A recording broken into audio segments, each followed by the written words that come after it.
When to hire contractors and when to do it yourself. My darlings, I cannot say this enough. There's a lot of things you can do yourself. But wisdom is knowing when to hire and when to do yourself, right? There used to be a time when Nandy would do a lot of things around the house herself.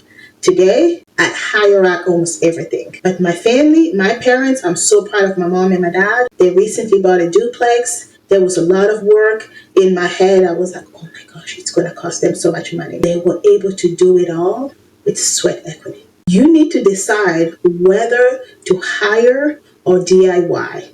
And this will depend on your skills, your budget, your time, and the complexity of the project. As a beginner, you should be cautious about taking on projects beyond your expertise, as some of these mistakes can be costly. Here is the other truth, though. There is a lot of things that we are scared to take on that we actually can take on ourselves. We absolutely can.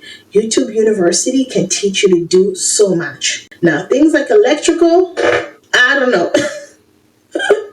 I did not touch electrical. I really didn't touch plumbing except for very small things. So for example, I changed my own light fixtures that I was able to do. But then when you have more complex electrical things like changing wires and stuff like that, I probably could have learned how to do that, but it would have taken me more time. So you need to decide for yourself when to DIY and when to hire a professional. When it comes to plumbing and electrical, not at least doing some research to see if you could DIY it will determine whether you will spend $1,000 on a project or $200. I had an HVAC person charge me $150 for a part that was $15. I'm sorry, these contractors will be full of shit. They will tell you that we're professionals, blah, blah, blah, blah, blah. It's nonsense. There's a lot of things that you will be told, and in a way, there's a kernel of truth. But it's not that you cannot do it. You just need to invest the time to make sure you do it well. If you do not have the time to invest, which for most of the time I don't, so I hire people. If you have the skills or you're willing to develop the skills and the time and you have the patience, DIY, chef's kiss. It's the best thing you can do. Is it possible to do almost everything yourself? Maybe, but it will take time and it will require that investment in learning. Hiring contractors. This will be the biggest and most frustrating part of your journey. Many investors and homeowners struggle to find reliable contractors, myself included. Unless you're working with a family member or you get really lucky, dealing with bad contractors is just the rite of passage. You cannot be a true investor unless you have a story. A long line of bad stories of working with contractors, right? And managing these contractors efficiently and effectively should be its own course. But here are 5 guidelines that will help you avoid getting screwed. Get everything in writing. Always have a detailed contract that outlines the scope of the work, the timeline, the payment schedule, and never, ever rely on verbal agreements. The second thing, never, ever pay the amount upfront. Always pay in installment based on project milestone. Do not make the mistakes Nandy has made by making it based on time. Oh, after a week, I'll pay you this much. No. After you've completed these things, then you get paid. If those things are not completed, you don't get your money. A lot of contractors, and I get it. I am not here to batch on contractors.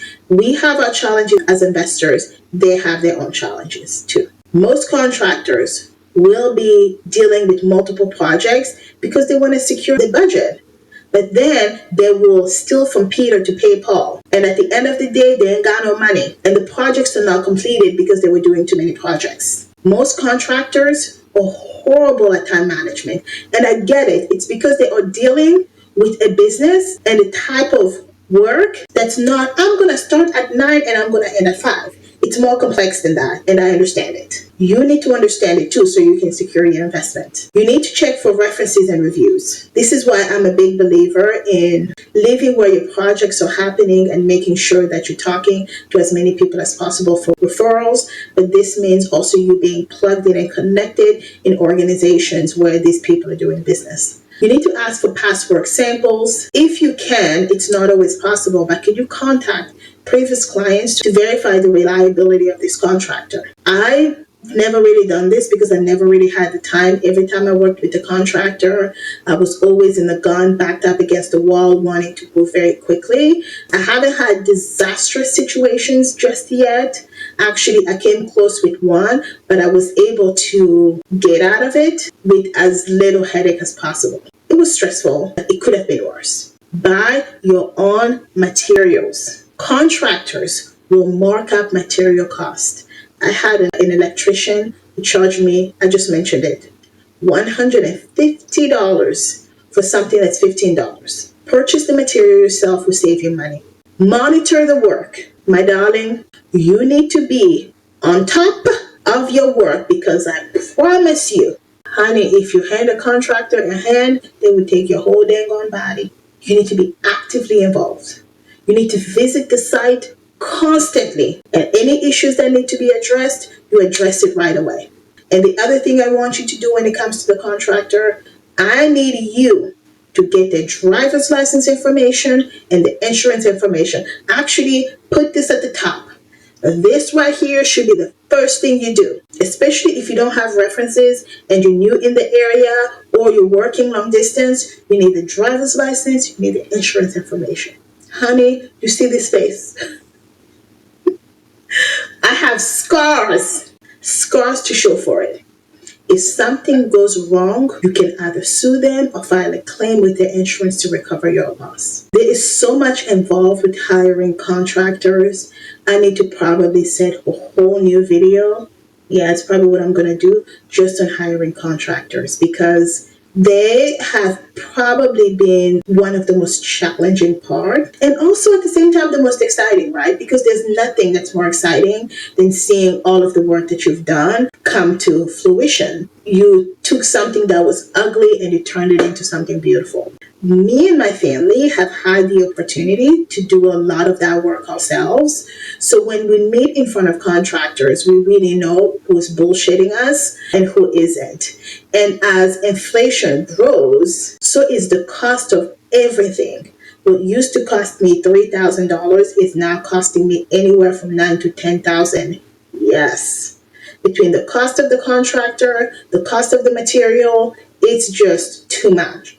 So you need to become very proficient at working with contractors. I'm going to work on that video and loop it back with you guys. Before you go, follow me on my other platforms. On my business channel for career, business, and money strategies to build your corporate exit strategy. On my lifestyle and travel vlog for the real life behind the strategy. And on my podcast From Corporate to CEO for daily side business tips and motivation. But the real work happens in the community. This is where we support each other and build this together. Same values, same season, and same direction. I'll see you there.